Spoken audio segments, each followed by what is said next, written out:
Bismillahirrahmanirrahim. Assalamu alaikum.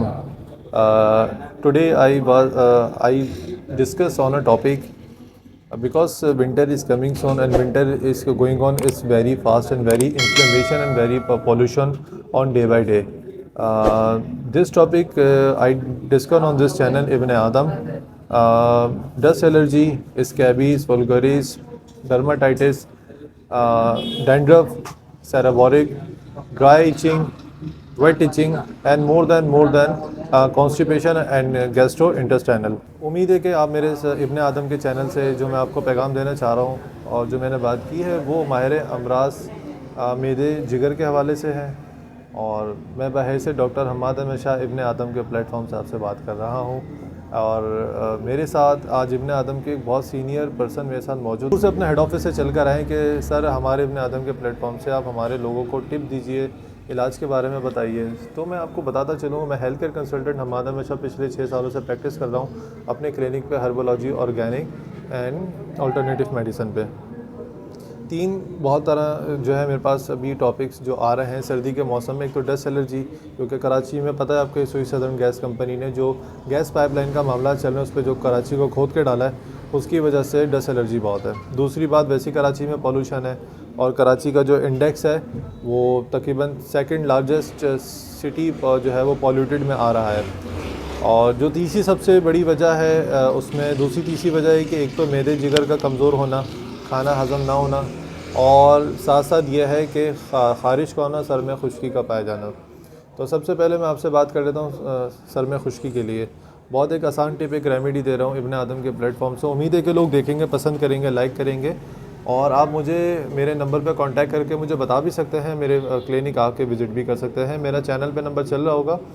सबसे पहले कोई मसला नहीं है, 100 ग्राम आप जो है सरसों का तेल ले लें, 100 ग्राम आप जैतून का तेल ले लें, 100 ग्राम आप तिल का तेल ले लें। इन तीनों तेल को आप मिक्स करके थोड़ा सा पका लें, पका के घर में रखें और रोज़ाना लगाना शुरू करें। आपके सर में से ख़ारिश की जैसे डेंड्रफ की जैसे सर में पपड़ी जमती जिसको सेरेब्रोइक डर्मेटाइटिस कहते हैं, ये वैसे ज़्यादा चिकनाई चिकन और बड़े का गोश्त खाने से भी होती है। लाजमी नहीं कि हर मामला शैम्पू या तेल से ही हो, थोड़ा सा डाइट पर भी कंट्रोल करना पड़ता है। इंशाल्लाह ताला इसके इस्तेमाल से आपको बहुत फ़ायदा होगा। दूसरा एक जो सबसे अहम टॉपिक है मैदा और जिगर, ये जिस्म में मौजूद ना हो तो इंसान की ज़िंदगी नहीं है। मैदा जिस्म का एक अहम हिस्सा है, जिगर जिस्म का एक अहम हिस्सा है। कोशिश करें कि जब भी आप खाना खाएं तो उसको हज़म करें। दूसरा खाना उस वक्त तक ना खाएं जब तक पहला खाना आपका हज़म ना हो चुका हो।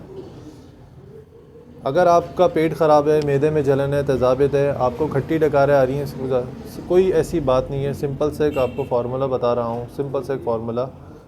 बाज़ार से केले ले लें, केले का छिलका उतारें, उन केलों को आप बहुत सारे ले लें, केले तकरीबन 5-6 दर्जन ले लें। उन केलों का छिलका उतार के उनका गूदा निकाल के केले को आप किसी अच्छे से कपड़े पे बिछा के उसको धूप में रख दें। केला खुशक हो जाएगा, उसको आप पीस लें, उसका पाउडर बन जाएगा। आधा चम्मच खाने वाला, नहीं तो 1 चम्मच, टीस्पून नहीं तो हाफ़ टेबल स्पून रोज़ाना आप दोपहर खाना खाने के 1 घंटे बाद आप सादे पानी से ले लिया करें।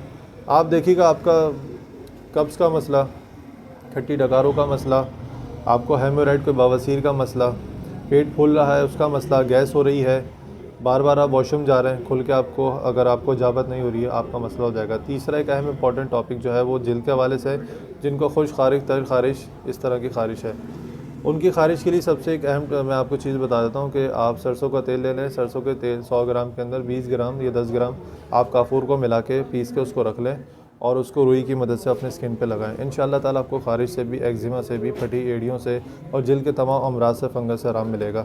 उम्मीद है कि आपको इब्न आदम के इस प्लेटफॉर्म से आपको ये चीज़ समझ में आई होगी। कोई चीज़ समझ में ना आए आप मुझे कॉल कर सकते हैं, डायरेक्ट वीडियो कॉल पे आ सकते हैं, कंसल्टेशन ले सकते हैं, मेरे क्लिनिक पर आ सकते हैं। बहुत शुक्रिया चाहूँगा इब्न आदम का और इसके ऑनर का। पाकिस्तान जिंदाबाद। अल्लाह हाफ़िज़।